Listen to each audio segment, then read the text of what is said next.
Hello, this is Tom Phillips. This is Salem Songwriter Sessions. We're here at Guitar Center Salem in the acoustic room. Our guest today, Carrie Cunningham.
Carrie, it's been nice playing music with you. Thank you. I've enjoyed every bit of it. Enjoyed your songs, enjoyed the lyrics. You are one talented gal. Thank you. Explain country music to me. Oh, country music. Where do you want me to begin? I know, it's so broad these days. Some people that don't listen to country music, they still just think it's the country and western, which was the older style music, right? And that was the 3 chords and the truth. That's how they pretty much based country music around. But it has gotten a little bit more technical over the years. Newer modern country does have more of a country pop sound or even a classic rock sound. And it's, I mean, there's only so many ways you can play the same chords and the same rhythm. It's one thing I love about country music versus any other genre. Country music is about a story. And sometimes I used to joke around and say that I could get a #1 hit if I was singing pop music and just started saying that the sky's blue and, oh, by the way, my shoes are red, you know, because they make sense, but they don't really country music really is all about the song, about the story, and connecting to people's emotions and painting a picture. We always, when we talk about songwriting, we're talking about adding furniture to your songs, which are details, details to your songs. So what would you classify your country style as? More modern country. There's some that can be more traditional sounding, and a lot of it, I guess, would depend on instrumentation too, and the rhythm of the songs. And now, is that what you shoot for? Do you shoot for trying to stay within that country style? No, I write what the song asks for.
Sometimes you take away the illusions. I know now, looking in your eyes, it's more than just these honeysuckle vines. And I know where the season feeling's coming from. It's you. You're the countryside.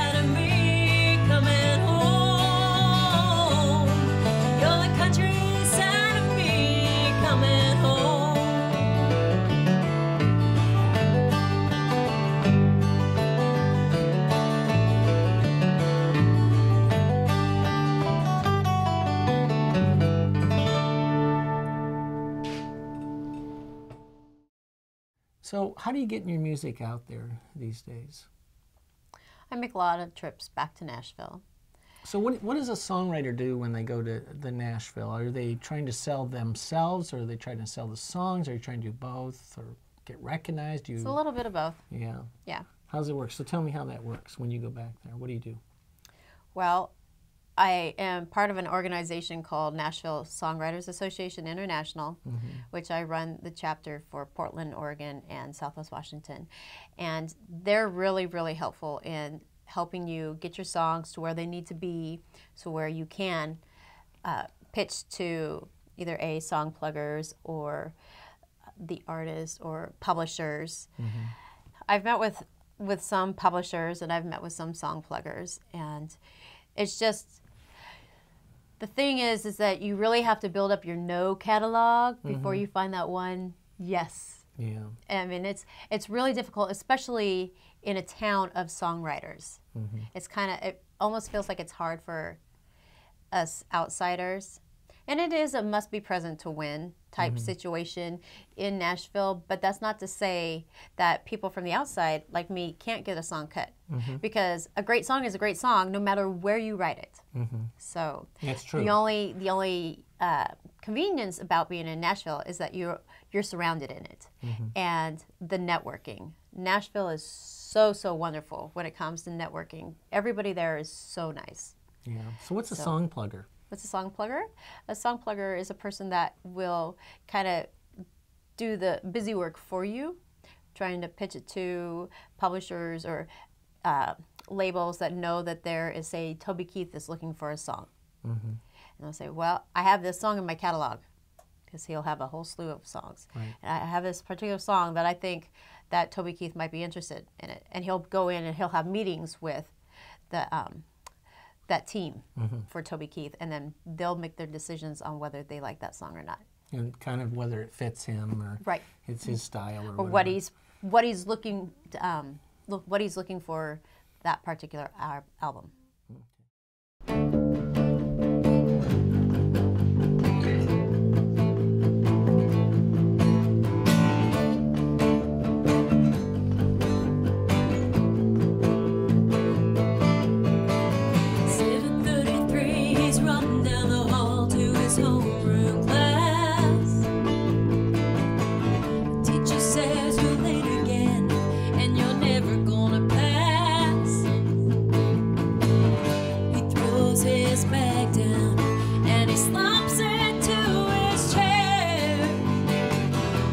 His head and looks out the window, acting like he doesn't care. But he thinks, I will find a way to open up my window and fly until I see a new dawn. I wanna feel warm breeze on my face, land upon a redwood pine and sing my morning song. But all I can do is dream on, dream on, dream on.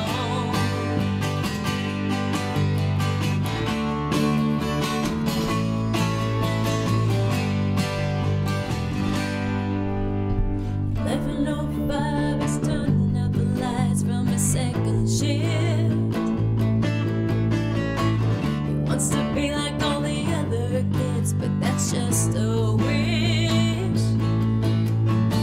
'Cause he helps keep the heat on, and his family from wasting away. All the plans he has for his life, he prays that he won't have to stay. As he prays, help me find a way. I can stay within this moment and still have the strength to be strong.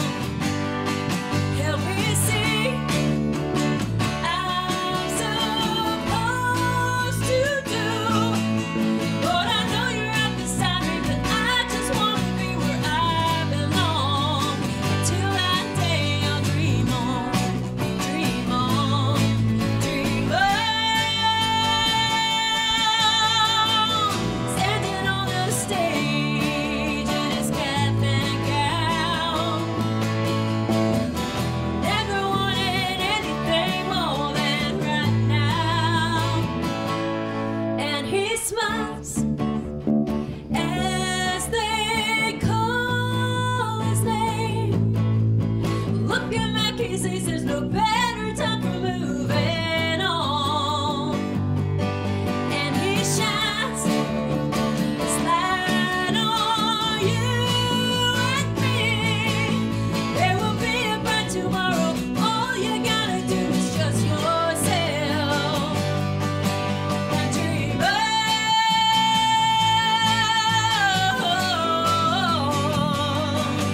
and dream on.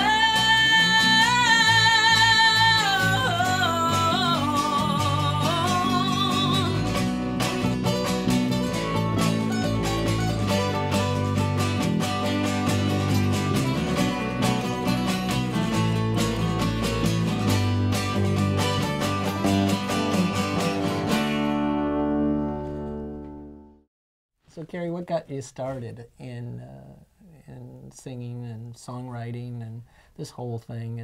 Was it when you were a child, or was it when you became a teenager, or just the other day? Well, I've been singing pretty much my whole life, as far back as I can remember. I remember being 5th grade and doing my mom's hair and singing to her while I was curling her hair. And all through school, I was doing choir, and then college I got into my music classes and private voice. And I started singing classical music as well, and jazz and blues and pretty much anything that I could, because I just loved to sing.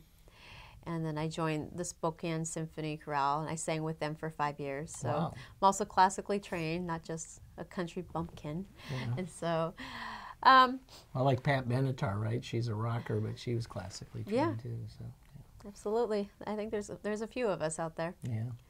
So I've just been doing it my whole life, and I think as far as songwriting goes, it wasn't until '96. And I started, all of a sudden, just started feeling, well, hey, I might just try to take a dab in writing these songs as well. And Garth Brooks was huge at that time, and so I just started studying his songs.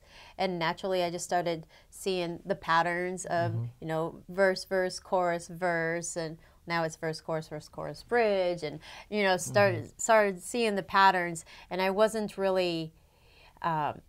I guess my first few songs, I think, might have just sucked because I was studying those, but I wasn't really studying the meaning of what I was singing. Whereas now, I mean, every line, every word is important. But back then, I wasn't really even scratching the surface. So, and it's just been years of honing the craft. I love to see it rain when the sun is shining, and everything around us smells so sweet. And when the raindrops fall, they look like diamonds, dancing on the ground all around our feet. But the one thing that really lights me up when falling from the sky is the way you look at me. You got me feeling like I am all you need. You got me glowing like a candle in the middle of the night. Oh, you light up my life with a spark in your eyes. Oh, it's the way you look at me. I wanna spend the night on the beach with you, baby, and make believe we're two lost castaways. Just wrap me in your arms so tight, and maybe watch the fire dance to the beat of the waves. When I think of all the ways you've touched my heart, I thank my lucky stars. It's the way you look at me.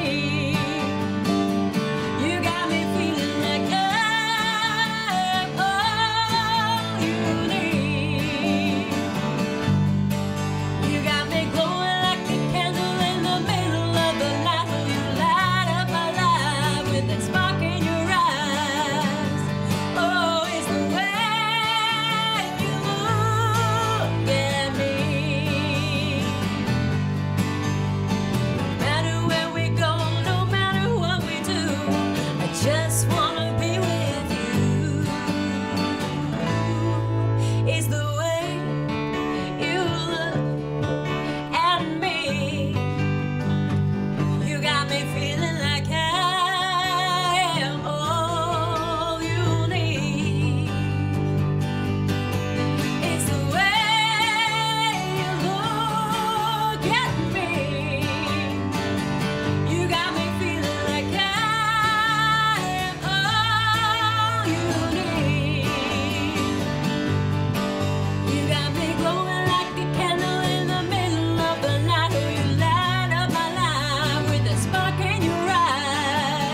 You know, I was talking to somebody the other day. I mean, you can tell me if this is good advice or not.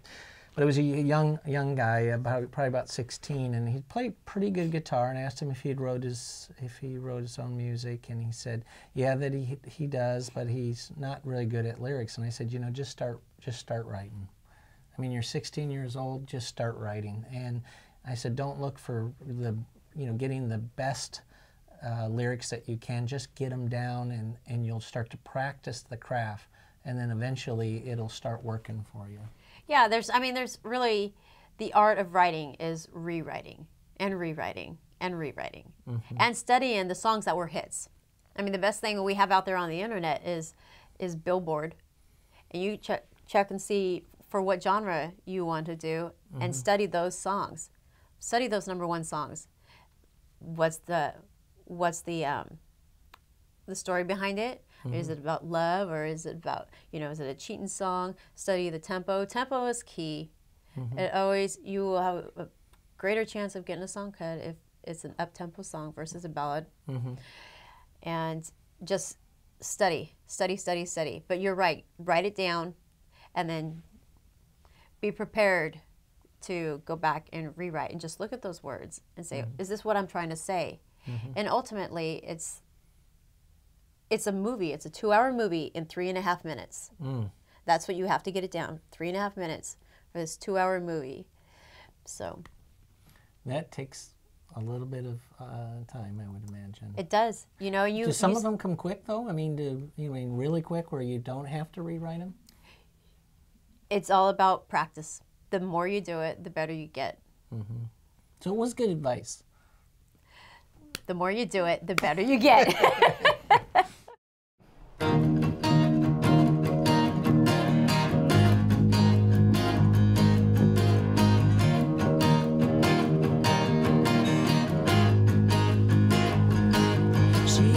Said hi, she had the perfect life.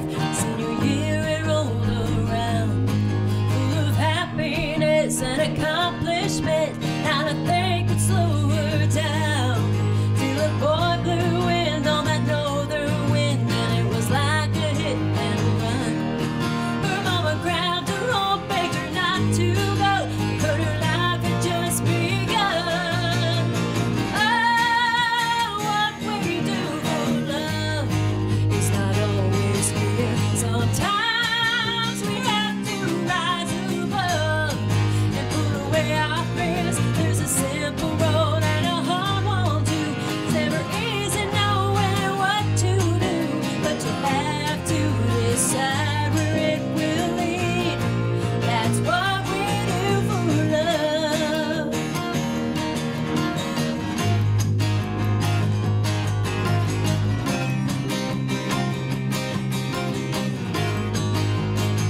She was never quite the same the day that baby came. That boy was nowhere to be found. She looked into those eyes of her newborn child and cried, what are we gonna do now? She worked day and night to try to raise him right, despite what people would say. She found that motherhood turned into something good, and thank the Lord for every day. Oh, what we do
Well, thank you very much for hanging out with us today at CCTV. Tom Phillips, I greatly appreciate you inviting me and my guitar player, Kevin Neal, to play for you today at Guitar Center. This would not be made possible without the great folks of CCTV, Guitar Center, and folks like you. If you'd like to check us out on the web, check us out at Facebook. Do we have a Facebook page of any sort? Yes, we do have a Facebook page, and it's Salem Songwriter Sessions. And then also on YouTube, correct? That is correct. Perfect. Until next time. 1, 2, 1, 2, 3. I can't do it each time. No, wait a minute. I do it each time. 3 days, Rob. Yeah, Not I sure. know. I can't. Again? Kenny, just give it to me quick, real quick. Okay, there we go. 1, 2, 1, 2, 3.